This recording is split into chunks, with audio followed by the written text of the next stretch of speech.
Hey everyone, welcome to my first toy review. Today I'm going to be reviewing the Gundam Universe OZ-00MS Mobile Suit Tallgeese, GU number 10. Right now you can see the box with its number on the side from the wave.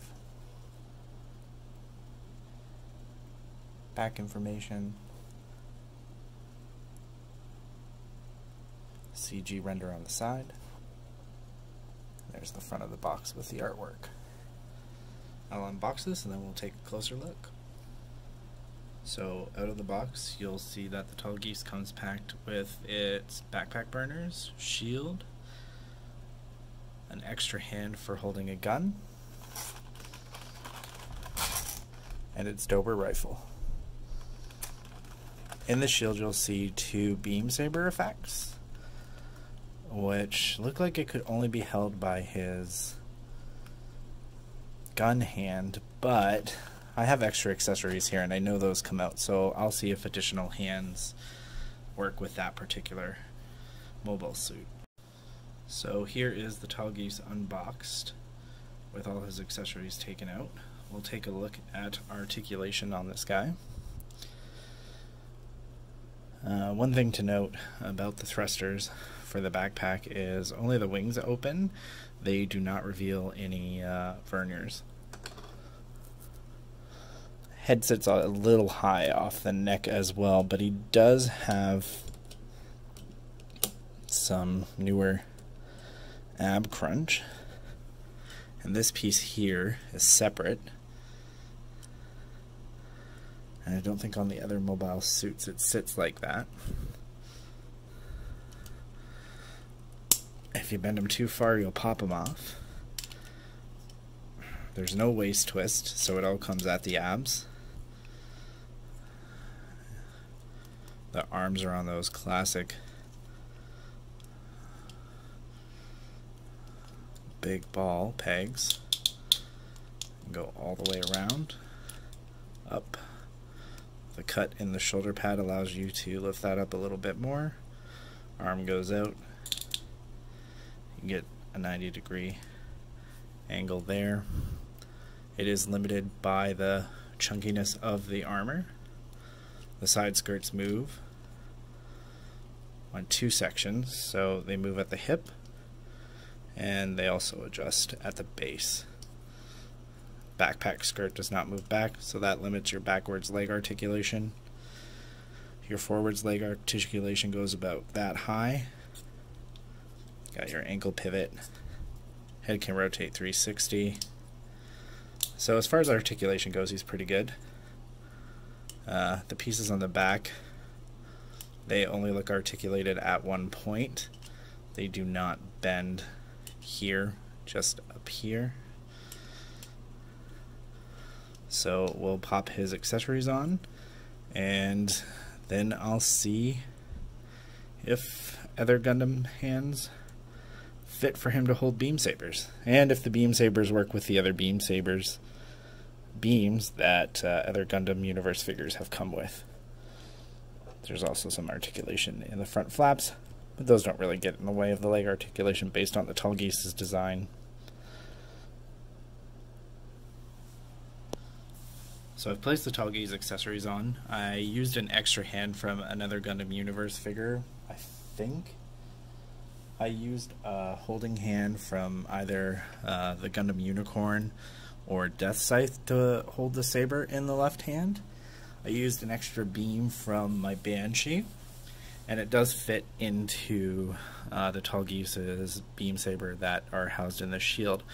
Something to note about the shield is on Tallgeese figures normally there is a handle for it to hold, but in the case of this kit the shield's not long enough to do that, so there's no handle and just the beam saber storage.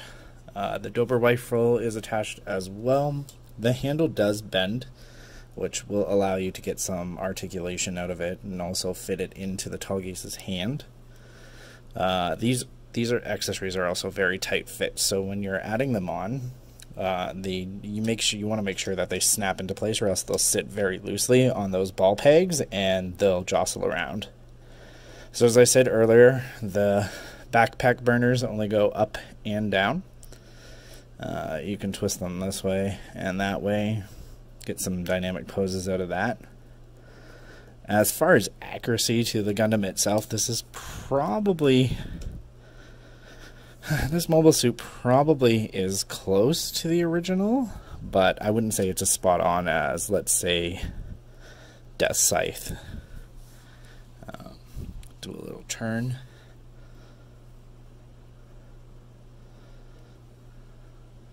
Overall, I still really like this figure. He feels a little bit looser than some of the other ones. But overall, for the price point, it's not that bad. This is your action-based adapter for the action-based stand. This is his other hand that he comes with, his fist out of the box and his other fist out of the box, just based on his color. It's not a black hand that I put on there, but you can easily hide that with the shield or posing him a different way, but it's more so to just get that beam saber in his hand. Next I'll jump into a size comparison. So here is the Tallgeese next to its real grade Endless Waltz counterpart. The original Tallgeese figure that I got over 20 years ago. Next up, I'll do some more Gundam Wing Mobile suits. It'll be Death Scythe and Wing Zero. So you can see how he stacks up to those two.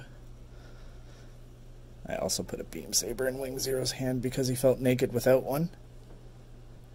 Let's get these guys to stand. So he's a little bit taller than Wing Zero, standing straight up. I've got Death Scythe and Zero and some poses, so they look a little bit shorter. And then here he is next to straight up Gundam Universe Barbatos. Still stands taller than Barbatos.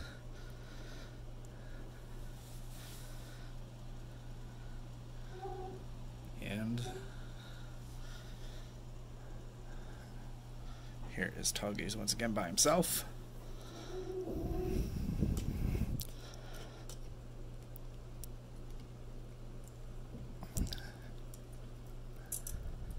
It's not my favorite Gundam Universe figure. It is my favorite, one of my favorite mobile suits. I still think the sculpting on the head is pretty good. Let's see if we can focus that in. He just sits a little bit high for my liking. It does have that yellow paneling. The red is nice. I like the eagle on the shield. Sure, it's missing some colors, but it does fit in rather nicely with the Gundam Universe line. That's it for my first review of this figure. I think I'll be one of the first English uploaders for this. Hope you guys enjoy. Peace out.